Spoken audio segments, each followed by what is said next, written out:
pensa na pior crise imaginável para um ambiente de trabalho. Tipo um hospital de grande porte operando no auge de uma pandemia global. Nossa, um cenário de puro caos, né? Exato, puro caos.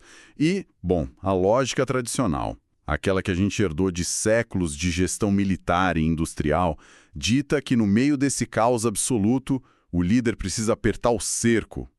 A regra seria centralizar todas as decisões, instituir aquele microgerenciamento pesado e, controlar cada passo da equipe para evitar erros fatais, certo? É o que quase todo mundo faria instintivamente. Pois é. Mas as pesquisas empíricas que vamos analisar hoje provam exatamente o contrário. As lideranças que tentaram controlar tudo durante as crises recentes não apenas falharam miseravelmente, como também destruíram o engajamento de suas equipes de uma forma, irreversível. E o que os dados nos mostram é que essa intuição de agir com base no comando e controle é, na verdade, uma armadilha muito sedutora para quem está no poder. Com certeza. Porque, quando o cenário fica nebuloso, a nossa resposta emocional imediata é tentar segurar o leme com muito mais força, sabe? Porém, o verdadeiro segredo para sustentar operações de altíssimo risco e pressão não está em amarrar as pessoas a processos rígidos. Sim, de jeito nenhum. Está, na verdade, na arquitetura de um ecossistema de confiança muito, muito específico. É por isso que a nossa imersão de hoje se debruça sobre um dos maiores enigmas do mundo corporativo moderno, né? Como um líder deve agir na prática para transformar um grupo apático, totalmente desengajado, em uma equipe altamente fiel, companheira e inegavelmente bem-sucedida. Essa é a pergunta de $1 milhão. Exato. Como alguém ensina, motiva e, cria esse tipo de laço bem no meio do furacão. E para responder a isso, nós não vamos recorrer a cartilhas motivacionais ou aquelas frases de efeito de redes sociais, né? O que temos aqui hoje é uma síntese bem robusta de literatura acadêmica. Sim, a gente tem uma pilha fascinante de fontes hoje, incluindo estudos bem profundos sobre a psicologia da motivação, análises minuciosas sobre dinâmicas de confiança em times de desenvolvimento e esse estudo incrível sobre cultura organizacional feito em hospitais na Indonésia. Isso, especificamente nas instituições City Aicha e Santa Clara. Isso mesmo. A promessa para quem acompanha a gente hoje é bem clara. Seja na gestão de uma multinacional gigantesca ou só na condução de um pequeno projeto comunitário, nós vamos quebrar os mitos sobre o que significa mandar e mostrar os mecanismos exatos de como engajar. Vai ser intenso. Então, ok, vamos destrinchar isso. Todo mundo concorda que o engajamento precisa de uma base sólida, né? Mas pensando na biologia do trabalho em equipe, qual seria a célula-tronco dessa relação? Olha, a célula-tronco, aquele alicerce irrenunciável de qualquer engajamento genuíno, é a confiança. Certo. Contudo, as pesquisas apontam que a confiança no ambiente de trabalho não é tipo um conceito único. Não é um botão simples de liga e desliga que você aciona. Não é tão preto no branco. Exato. O estudo que analisa o papel do líder e o compartilhamento de conhecimento divide a confiança em duas frentes fundamentais.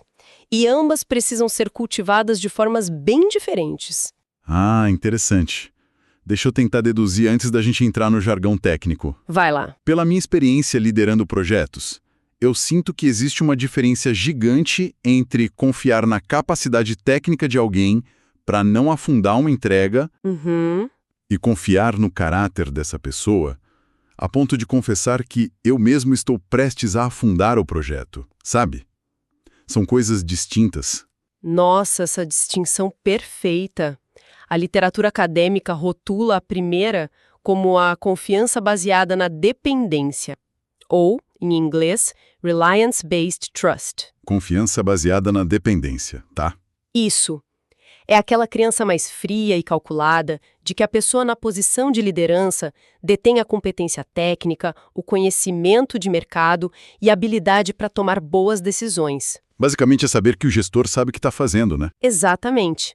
Já a segunda frente é a confiança baseada na revelação, ou Disclosure-Based Trust. Aqui, o território é puramente emocional e ético. É mais sobre vulnerabilidade, então? Totalmente.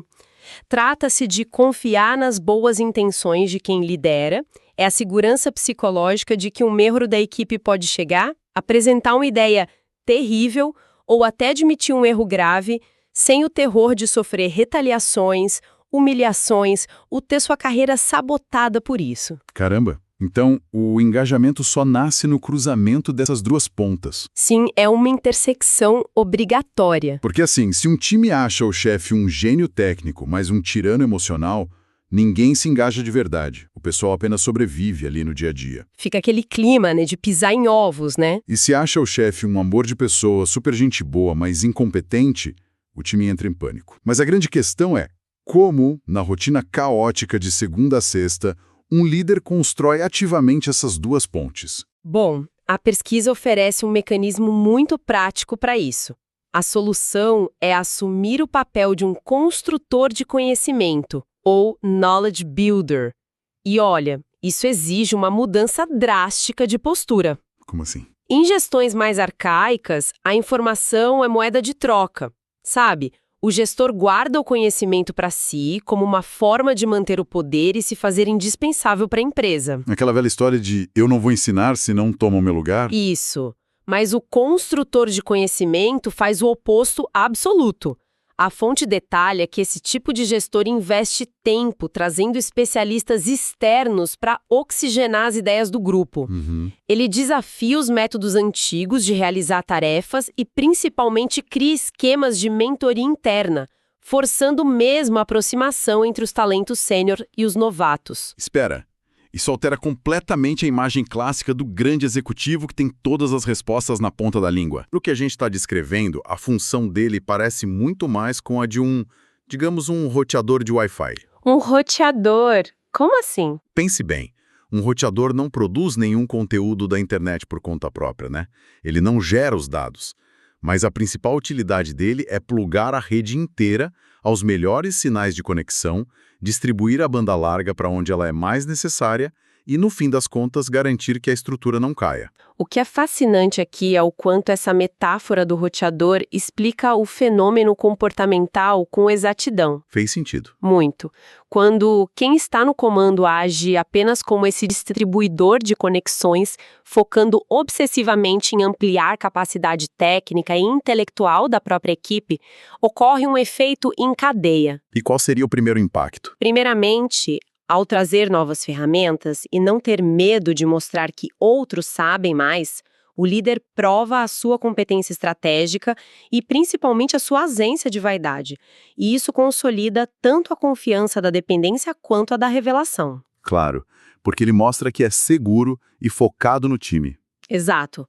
E o segundo efeito, que eu diria ser o mais poderoso, é que a própria equipe começa a internalizar uma confiança na sua capacidade coletiva, sabe? Eles deixam de ser tarefeiros que só ficam esperando ordens e percebem que são, de fato, um time de especialistas. Isso mesmo. O estudo sugere umas táticas bem pragmáticas para isso, tipo implementar um rodízio de quem ministra os treinamentos internos.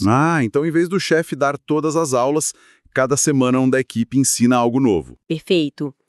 Quando o poder de ensinar é descentralizado e passa a circular entre os próprios membros da equipe, a colaboração orgânica atinge picos extraordinários. As pessoas param de competir pela atenção do líder e começam a colaborar umas com as outras. Entendido. Então, atuar como esse roteador de conhecimento constrói uma base de confiança inabalável. O problema é que, só ter acesso à informação de qualidade e confiar nos colegas não garante que alguém acorde numa terça-feira chuvosa sentindo uma vontade real de arregaçar as mangas e superar as metas da empresa. O ser humano é mais complexo que isso. Se a equipe já tem o conhecimento técnico, qual é a faísca que transforma essa segurança em fogo e motivação verdadeira? Esse é o próximo degrau na complexidade, né? E para entender essa faísca, os nossos estudos trazem para o centro da mesa a teoria da autodeterminação, que é possivelmente uma das lentes mais precisas que a psicologia possui para dissecar o porquê de fazermos o que fazemos. Aqui é onde a coisa fica realmente interessante, porque as necessidades humanas no trabalho vão muito além de um salário caindo na conta todo dia 5, certo? Muito além. A teoria da autodeterminação, ou SDT, argumenta que nós, humanos, não somos motivados a longo prazo apenas por recompensas externas.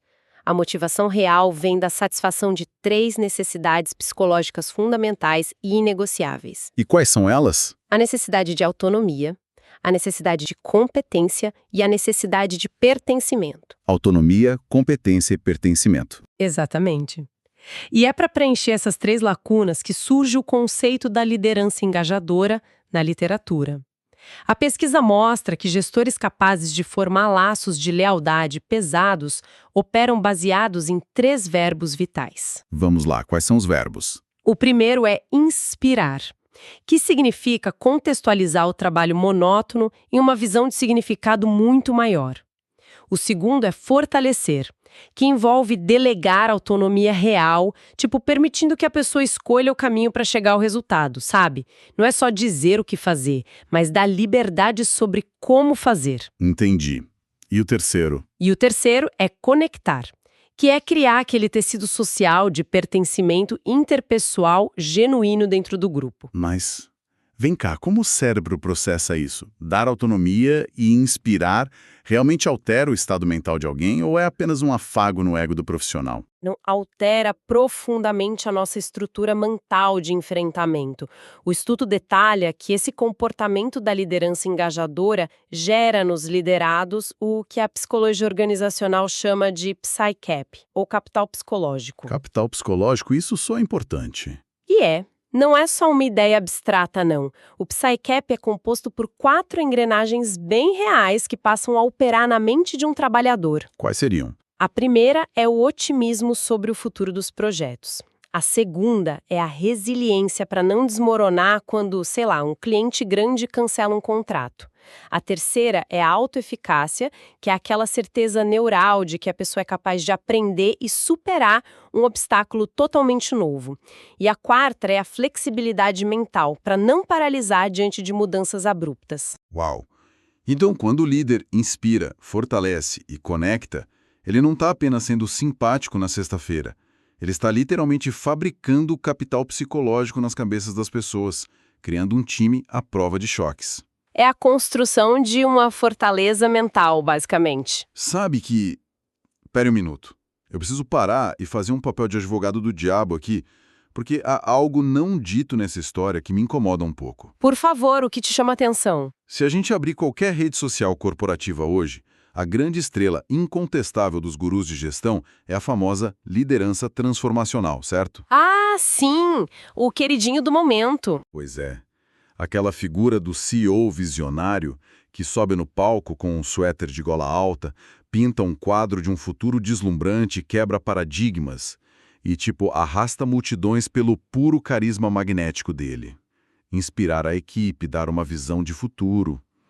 Isso que a gente está dissecando sobre o rótulo de liderança engajadora não é exatamente a mesma coisa da liderança transformacional, só que como uma embalagem nova para vender mais livros. Olha, essa é uma provocação excelente. E te digo que é muito comum no meio acadêmico também. Contudo, a pesquisa que fundamenta nossa análise faz questão de rebater essa confusão com dados bem claros. Ah, então tem diferença. Há uma distinção abissal entre as duas abordagens. E ela muda completamente as regras do jogo. A liderança transformacional, na sua essência teórica, é direcionada para a mudança organizacional e costuma colocar o líder num pedestal quase divino, sabe? Entendi. O líder transformacional atua como um modelo heróico. É alguém com uma influência tão idealizada que passa a ser espelhado e reverenciado pelos seguidores.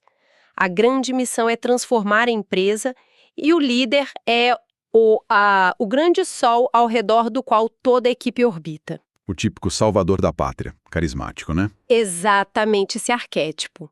E qual é a armadilha letal disso a longo prazo? Deixa eu adivinhar. Gera dependência. O time brilha, sim, mas brilha com a luz refletida do gestor. Ah, faz muito sentido. Já a liderança engajadora não tem o objetivo primordial de revolucionar a empresa e ganhar capas de revistas. Ela é radicalmente focada no relacionamento, focada nas pessoas, ela rejeita esse heroísmo e essa idolatria ativamente. Ela quer que as pessoas andem com as próprias pernas. Exato. Um líder verdadeiramente engajador foca proativamente na independência da sua equipe. O trabalho diário dele é garantir que aquelas necessidades de autonomia e competência dos outros sejam preenchidas, e não que a genialidade dele próprio seja reconhecida. Então, assim, enquanto o líder transformacional diz, olhem para mim e para como o meu plano é brilhante, sigam-me e venceremos, Uhum. o líder engajador diz, olhem para vocês, olhem como vocês são capazes de resolver esse problema sozinhos, vão em frente.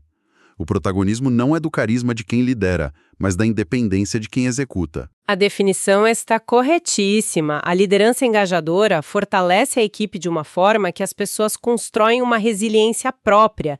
Elas não ficam dependendo de um discurso motivacional do herói toda segunda-feira de manhã para conseguirem ligar o computador e trabalhar. Sustentável longo prazo, com certeza. Mas, sabe, essa sustentabilidade me leva a um dilema estrutural bem prático. Pode falar. Digamos que um gestor faça um trabalho impecável construindo o indivíduo de dentro para fora. Ele preenche as necessidades básicas, atua como aquele roteador de Wi-Fi distribuindo conhecimento e gera toneladas desse capital psicológico, o PsyCap. Certo. O cenário ideal. Mas o que acontece quando esse líder vai para casa? Quando ele entra de férias ou, sei lá, é promovido para matriz em outro continente? Como garantir que essa equipe altamente fiel não desmorone como um castelo de cartas assim que a figura física do líder sair do recinto?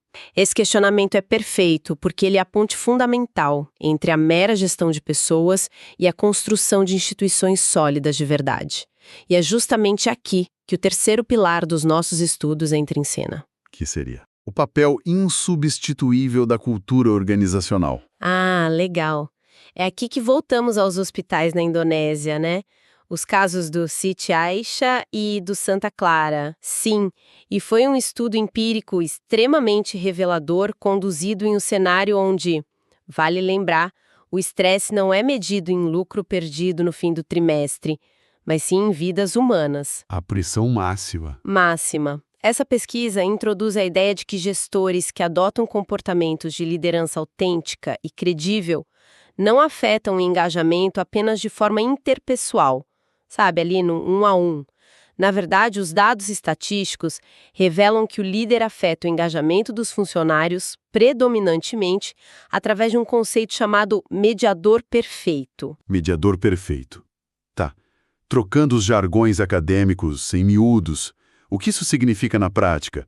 Lá no corredor de um hospital lotado ou no escritório corporativo? Significa que a motivação e o engajamento contínuo, aquele engajamento que não vacila, caracterizado por vigor, dedicação e absorção nas tarefas, ele não é injetado diretamente na veia do funcionário pelo líder o tempo todo.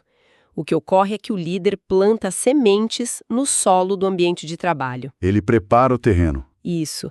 Ele estabelece o tom moral, ele demonstra vulnerabilidade, ele define muito claramente o que é tolerado e o que é totalmente proibido. Essas ações consolidam a cultura organizacional.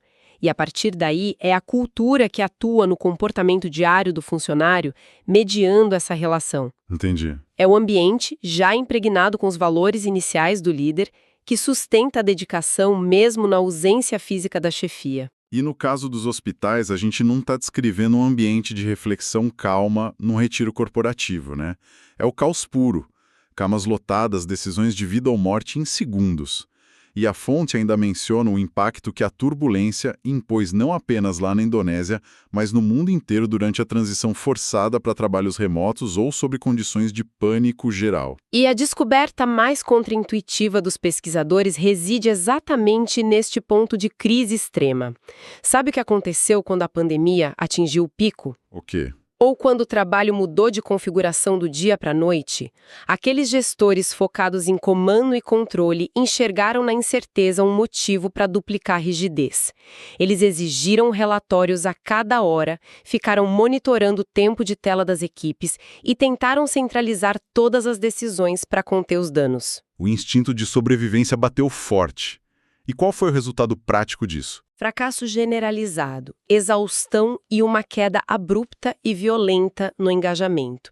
Eles minaram instantaneamente o capital psicológico de autonomia e pertencimento daquelas pessoas. E a equipe simplesmente desistiu mentalmente. Exato.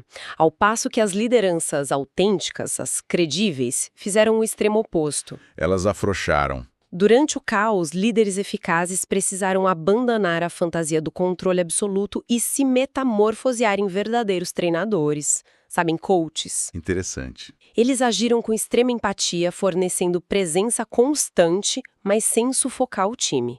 Eles admitiam não ter todas as respostas, olha a confiança baseada na revelação aí, garantindo transparência.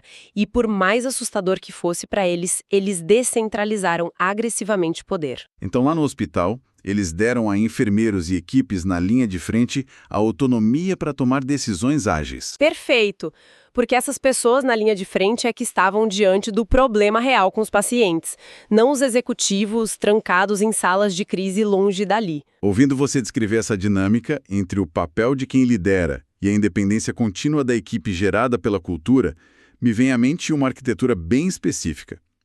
Pensemos na figura de um arquiteto construindo a sala de estar de uma casa em um país super frio. Gosto de analogias, vamos lá. O líder é o arquiteto. No primeiro momento, assim que a equipe entra na sala, o ambiente é gelado e desengajado. Aí o líder junta as lenhas da confiança, da inspiração e acende a lareira. Esse é o engajamento inicial, né? O calor do relacionamento humano. Certo. Porém, se o arquiteto não fez um bom trabalho de estrutura, se a casa tem frestas, a temperatura cai vertiginosamente assim que ele sai da sala e a fogueira diminui. O time esfria junto. Agora, se esse líder construiu uma cultura forte, paredes espessas, com excelente isolamento térmico feito de segurança psicológica, integridade, profissionalismo e autonomia, a casa se mantém aquecida. Nossa, brilhante! O calor da lareira reverbera nas paredes e não escapa pelas janelas, independentemente de quem estiver fisicamente naquele cômodo naquele momento. Se conectarmos essa imagem visual aos dados puros das nossas pesquisas hoje, eu diria que não há tradução mais perfeita para aquele conceito de mediador perfeito. Fechou bem, então. Demais. O engajamento robusto, duradouro, aquele caracterizado por funcionários dedicados a resolver problemas super complexos com vigor, ele não depende de um animador de torcida constante pulando na frente deles. Depende exatamente desse isolamento térmico cultural. O líder que consegue construir times de sucesso inquestionável é aquele que foca em institucionalizar comportamentos tão bem estruturados que a própria equipe passa a policiar e a incentivar uns aos outros. É a transição de um motorista que precisa empurrar o carro nas subidas o tempo todo para um engenheiro que projeta um motor autossustentável que traciona sozinho, não é? Perfeitamente. O que naturalmente exige um sacrifício gigantesco do ego por parte das chefias, claro, pois significa aceitar que, no fim das contas, a máquina deve operar brilhantemente sem eles, e muitos não estão prontos para isso. O ego é o maior inimigo do engajamento. Então vamos lá, o que tudo isso significa para nós na prática? Se a gente tentar sintetizar essa imensa quantidade de dados acadêmicos, para que qualquer pessoa gerindo uma equipe possa aplicar esses conceitos já na próxima segunda-feira. Nós temos, eu diria, um roteiro de 3 fases muito pragmáticas para transformar a apatia em excelência. E a fundação desse roteiro não poderia ser mais clara depois de tudo que vimos. Passo número 1. Agir intencionalmente como nosso roteador de Wi-Fi, o construtor de conhecimento. Exato. É parar de tentar ser o oráculo dono de todas as respostas do universo e, em vez disso, abrir o fluxo de informações. É incentivar mentorias internas e celebrar a expertise que já existe no time. Isso constrói aquela confiança dupla, a técnica e a moral, provando que não há agendas ocultas na gestão. E o passo número 2. Vestir a pele de um líder engajador, desapegando das armadilhas de vaidade daquela liderança heróica e transformacional que a gente discutiu. O foco deve ser diário e incansável em construir a autonomia, a percepção de competência e o pertencimento da equipe. Para gerar o famoso psyche. Isso, para gerar o valioso capital psicológico. Aquela resiliência interna que impede o colapso do funcionário diante da primeira dificuldade ou mudança de planos. O protagonismo precisa, obrigatoriamente, mudar de mãos. E, para consolidar tudo isso, chegamos ao passo número 3, que é destruir as amarras do comando e controle. Especialmente quando a pressão externa e o medo aumentam. Exatamente. Em momentos críticos de crise, o melhor a se fazer é descentralizar o poder.